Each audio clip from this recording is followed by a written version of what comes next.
Hi, my name is Shayla Lee, and I'm going to be talking about why an inclusive learning environment is important for LGBTQ plus students, since this is a current topic that needs to be talked about more.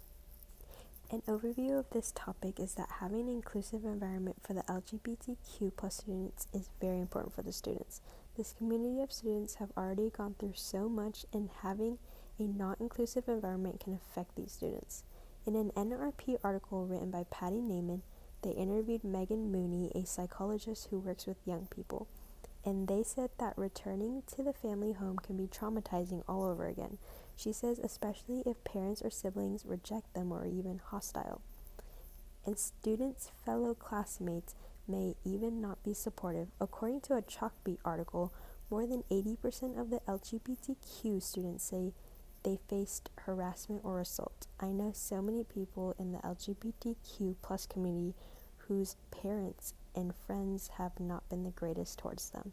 So having an inclusive learning environment is important for LGBTQ plus students. Background of perspectives is that school is already traumatizing for LGBTQ plus students.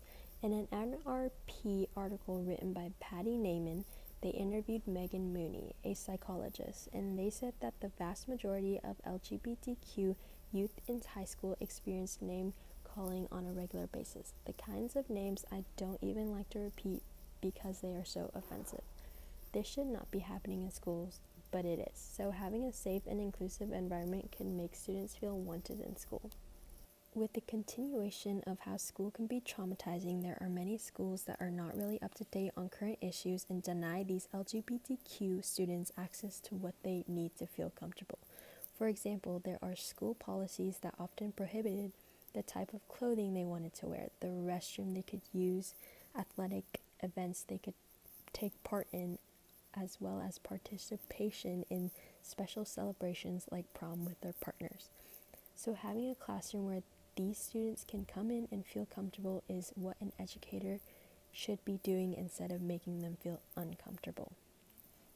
Students' only places are school and home. Many homes are not very supportive of their child being in the LGBTQ plus community. So these students need to be able to come to school and get the support that they need that they do not receive at home. This affects their mental health so much.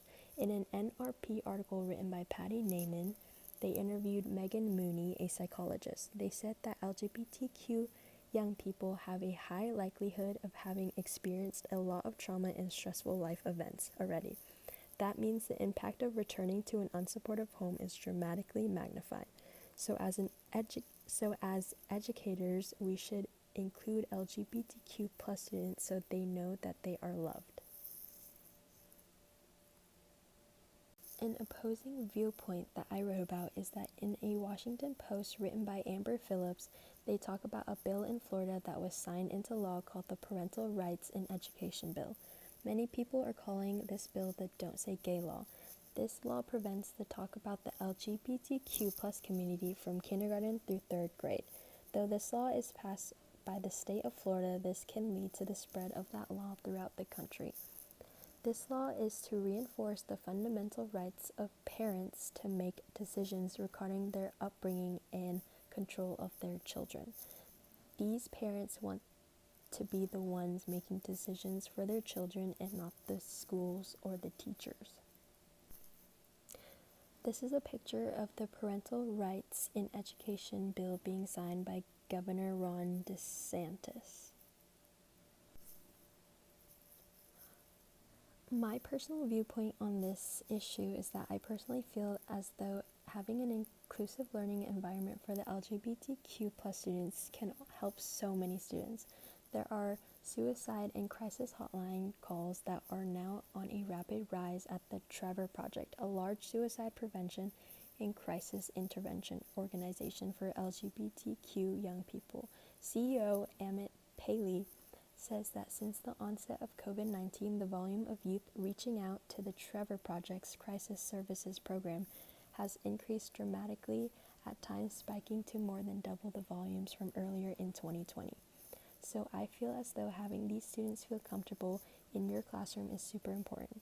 They need to feel loved when they are not loved from their school, classmates, and even their parents.